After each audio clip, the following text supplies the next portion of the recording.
നമസ്കാരം. വൃക്കരോഗങ്ങളാൽ കഷ്ടപ്പെടുന്ന അനേകർ നമുക്ക് ചുറ്റുമുണ്ട്. ഇരുവൃക്കകളും തകരാറിലായി ഡയാലിസിസിന്റെ സഹായത്തോടെ മാത്രം ജീവിതം കഷ്ടിച്ച് മുൻപോട്ട് കൊണ്ടുപോകുന്നവർ. ഇങ്ങനെയുള്ളവർക്ക് കിഡ്നി ട്രാൻസ്പ്ലാന്റേഷൻ മാത്രമായിരിക്കും ഏക പോംവഴി. എന്നാൽ ഭീമമായ ചികിത്സാ ചെലവും അനുയോജ്യമായ ദാതാവിനെ കണ്ടെത്താത്തതും വെല്ലുവിളിയാണ്. ഇത്തരത്തിൽ നിരാശപ്പെട്ടിരിക്കുന്നവർക്ക് ഒരു അത്ഭുത പരമ്പരാഗത വൈദ്യനെ പരിചയപ്പെടുത്താം. ശിവകുമാർ എന്നാണ് അദ്ദേഹത്തിൻ്റെ പേര്. അദ്ദേഹം ബംഗളൂരുവിൽ KR പുരത്ത് നടത്തുന്ന ക്ലിനിക്കിൻ്റെ മുൻപിലാണ് ഞാൻ ഇപ്പോഴുള്ളത്. ഇപ്പോൾ സമയം രാത്രി 8 മണി കഴിഞ്ഞു. രാവിലെ 11 മണിക്കാണ് ഈ ക്ലിനിക്ക് സ്റ്റാർട്ട് ചെയ്യുന്നത്. അന്നേരം തൊട്ട് വരുന്ന രോഗികളാണ്. രാത്രി 8 മണിയായിട്ടും രോഗികളുടെ പ്രവാഹം നിലച്ചിട്ടില്ല. ദിവസേന 150 മുതൽ 200 രോഗികളെ വരെ അദ്ദേഹം ചികിത്സിക്കുന്നുണ്ട്. ഇതിൽ നിന്ന് തന്നെ അദ്ദേഹത്തിൻ്റെ പ്രാഗൽഭ്യം എത്രത്തോളം ഉണ്ടെന്ന് നിങ്ങൾക്ക് മനസ്സിലായി കാണുമല്ലോ. വൃക്കരോഗങ്ങൾ കൊണ്ട് പൊറുതിമുട്ടി ഇവിടെ എത്തിയ അനേകർക്ക് പൂർണ്ണമായ സൗഖ്യം പ്രാപിക്കാൻ സാധിച്ചിട്ടുണ്ട്. ഈ പരമ്പരാഗത വൈദ്യന്റെ ചികിത്സാ രീതിയെ പറ്റിയും ഒപ്പം അദ്ദേഹം ചികിത്സിച്ച് ഭേദമാക്കിയ രോഗികളുടെ അനുഭവവും നമ്മൾക്കൊന്ന് കേൾക്കാം. ഇരുവൃക്കകളും തകരാറിലായവർക്ക് കിഡ്നി മാറ്റിവെക്കലല്ലാതെ എന്താണ് സർ ചികിത്സ? കിഡ്നി ഫെയിലൂർ അയച്ച டிரான்ஸ்பிளான்டேஷன் ஒன்றே ஆப்ஷன் இல்லை. நாட்டு மருந்து ஆயுர்வேத மருந்தில் நிறைய மருந்து நல்ல மருந்து கிடைக்கிறது. எந்த கிட்ட கூட 15 இருக்கா கிரியேட்டினு, 18 இருக்கா கிரியேட்டினு, 10 இருக்கா கிரியேட்டினு நான் மெடிசன் கொடுக்குறேன். அது ஒன்றும் பிரச்சனை இல்லை. டயாலிசிஸ் ஒன்றே இல்லை சால்വേഷൻ, ട്രാൻസ്പ്ലാന്റ് ഒന്നേ ഇല്ല സാൽവേഷൻ.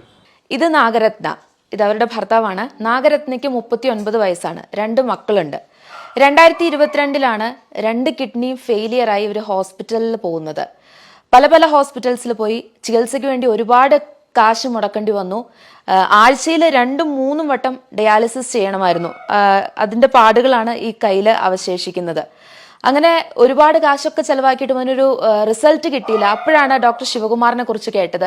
അവർ ഡോക്ടറിനെ പോയി കണ്ടു. പിന്നീട് ഇവരുടെ ജീവിതത്തിൽ നടന്നത് ഒരു അത്ഭുതമാണെന്ന് പറയേണ്ടി വരും. ഡയാലിസിസ് നിർത്തി ഇപ്പോൾ വൃക്കകളുടെ പ്രവർത്തനം ഏകദേശം 90% ഓക്കെ ആയിട്ടുണ്ട്. ഡോക്ടർ ദൈവം പോലെയാണെന്നാണ് ഈ കുടുംബം പറയുന്നത്. അവർക്കുണ്ടായ അനുഭവം നിങ്ങളൊന്ന് കേൾക്കൂ. பெங்களூர் போய் செக் பண்ணிட்டு 2 கிட்னி ஃபெயிலியர் 75% போயிடுச்சுட்டாரு. இதுக்கு 25% தான், ஒன்னும் செய்ய முடியாது, கிட்னி டிரான்ஸ்லேஷன் பண்ணணும். ஆனா அர்ஜென்ட் பண்ண முடியுது.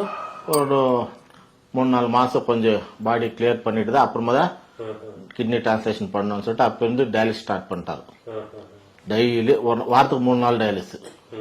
எனக்கு வீட்டுல ரிலேஷனே சரி விடுறேன், என்ன ஆயிடுச்சு, இருக்கிற நாள் இருக்கட்டும், ஏதோ நல்லா சாப்பாடு கொடுக்கட்டும், என்ன சாப்பிடு சொல்லு, இருக்கிற நாள் இருக்கட்டும், அப்புறமா என்னென்ன ஆயிட்டு போட்டோம் சொல்லிட்டு இருந்தாரு. ஆனா அந்த அளவுக்கு விடல. ஏதோ கடவுள் புண்ணியத்துல இவரு கடிச்சது பின்னாடி இந்த மெடிசன் சாப்பிட்டுட்டு இருக்கும்போது இத கிளாரிட்டி வந்துருச்சு. ஆனா 90% எனக்கு கியூர் சார். இது மாதிரி இருந்தா நெக்ஸ்ட் இன்னொரு மந்த்ஸ்ல இன்னும் கம்மி ஆயிடுது. கிரியாட்டின் ஆல்ரெடி எனக்கு 5 இருந்துச்சு, 8 இருந்துச்சு கிரியாட்டின். 8 இருந்தும் போது இப்ப 3 வந்திருக்கு. இப்ப வீட்டுல எல்லா வேலை செய்யும், கடையில வேலை செய்யுது, எல்லா வீட்டு வேலை செஞ்சுக்குது, ஆக்டிவா இருக்கும். அந்த வீக் ஒண்ணுமே இல்லை, இப்ப நார்மலா இருக்கு. நமக்கு 2 மாசத்துல 3வது மாசத்துல டயாலிசிஸ் ஸ்டாப். ஆமா, ஸ்டாப் ஆயிடுச்சு. டாக்டர் என்ன நம்ம ஹாஸ்பிட்டல்ல இது ஒரு மிராக்கிள்னு சொல்லிட்டாரு. எனக்கு என்ன பண்ணிட்டு இருக்கான்னு நான் எதுவுமே சொல்ல. அவர் சொல்லிருக்காரு, அவர் சொன்ன மாதிரி கரெக்டா நடந்துக்கணும். கரெக்டா அவர் சொன்ன மாதிரி நம்ம மெயின்டைன் பண்ணா எல்லாருக்குமே கியூர் ஆகும். டயாலிசிஸ் கண்டினியூ ஆனா பணம் நல்லா இருக்கணும். கொஞ்ச நாள் டயாலிசிஸ் பண்ணிட்டு இப்போ பணம் இல்லாக்கிறோம் சீக்கிரம் சத்துறோம், பணம் இருக்கிறவனும் கொஞ்சம் மெதுவா சவரான சாகிறது கன்ஃபார்ம். அதுல இதுல வந்து பச்சாவாயிட்டுமா. டாக்டர் கடவுள் சார், டாக்டர் கடவுள். ரொம்ப நம்பி வாங்கலாம். நல்ல மருந்து, நல்ல ரிசல்ட், எல்லாருமே நம்பி வாங்கலாம். ஏன்னா அதுவும் நிறைய காசு வாங்குறது ஒண்ணு இல்ல. അപ്പോൾ ഡയാലിസിസ് ചെയ്യാതെ തന്നെ കിഡ്നി രോഗം മാറ്റാൻ സാധിക്കുമോ? கண்டிப்பா கியூர் ஆகும். டயாலிசிஸ் தேவையே இல்லை. எந்த மெடிசன் சாப்பிட்டு டயாலிசிஸ் தேவையே இல்லை. സർ, ഈ ചികിത്സയുടെ ചെലവ് എത്രത്തോളാണ്? அது சார்ஜஸ் சொல்ல முடியாது. அது டிபெண்ட்ஸ் அப்பான் பேஷண்ட்டு. இப்போ டயாலிசிஸ் பேஷண்ட்டுக்கு வரவேட்டு சார்ஜஸ் ஆகுது, வித்தவுட் டயாலிசிஸ் பேஷண்ட்டுக்கு வரவாட்டு சார்ஜஸ் ஆகுது. அதிகமாக சார்ஜஸ் எல்லாம் பண்ணுறதில்ல, ஒரு லிமிட் சார்ஜஸ் தான் இருக்குது. ഇവിടെ കേരളത്തിൽ നിന്നുള്ള രോഗികൾ വരാറുണ്ടോ? இருக்குது. கேரளாலாம் நிறையா இந்த பேஷண்ட் இருக்குது. அதிகமாக பேஷண்ட் கேரளாலாம் இருக்குது. താങ്കൾ ഈ ചികിത്സാ രംഗത്ത് എത്ര വർഷമായി പ്രവർത്തിക്കുന്നു? நாங்கள் இந்த ஃபீல்டில் 19 இயர்ஸ் தான் இருக்கிறேன். நான் பாரம்பரிக வைத்திய ட்ரெடிஷ்னல் மெடிசன் ப்ராக்டிஸ்னர். அவர் ஃபாதர் அந்த 3rd ஜெனரேஷன் ரன்னிங் ஆயிருக்கு இந்த ஃபீல்டில். ഈ വൃക്കരോഗത്തിന്റെ ലക്ഷണങ്ങൾ എന്തൊക്കെയാണ്? அது ஐடென்டிஃபிகேஷன் யூரின்ல நிறைய போகிறது, ஃபார்ம் போகிறது. அதுதான் main symptom. Starting symptom UTI, urinary tract infection. யூரின்ல நிறைய வரும், ஸ்மெல் வரும். அதெல்லாம் ஐடென்டிஃபிகேஷன் பண்ணும். இது ஏன்னா யூரின் இன்ஃபெக்ஷன் இருக்குது, போய் டெஸ்ட் பண்ணும். ட்ரேஸ் வந்தால் தான் யூரினில் ப்ரோட்டீன் லாஸ் ஆகுது. அப்புறமா கிட்னி சுரங்கி போகிறது. ரெண்டும் கிட்னி சுரங்கி போச்சா கிரியேட்டின் அதிகமாக ஆகுறது, ஜிஎஃப்ஆர் லெவல் லோ ஆகுறது. அவரை அது கிட்னி ஃபெயிலியர், ஹாஸ்பிட்டலில் டயாலிசிஸ் பண்ணும், டிரான்ஸ்பிளான்டேஷன் பண்ணும். எந்த தெரப்பியில் டயாலிசிஸ் டிரான்ஸ்பிளான்டேஷனும் தேவையில்லை. മെയിൻ സിംറ്റം യൂറിനിൽ നിറയെ പോകരുത്. സർ, ഈ 100% പ്രവർത്തനരഹിതമായ കിഡ്നി നമുക്ക് ചികിത്സിച്ച് ഭേദമാക്കാൻ പറ്റുമോ? ആവരുത്. കണ്ടിപ്പാ ആയുർവേദമിൽ ആവരുത്, നാട്ടി മരുന്നിൽ ആവരുത്. താങ്കളുടെ ചികിത്സയുടെ കാലയളവ് എത്രയാണ്?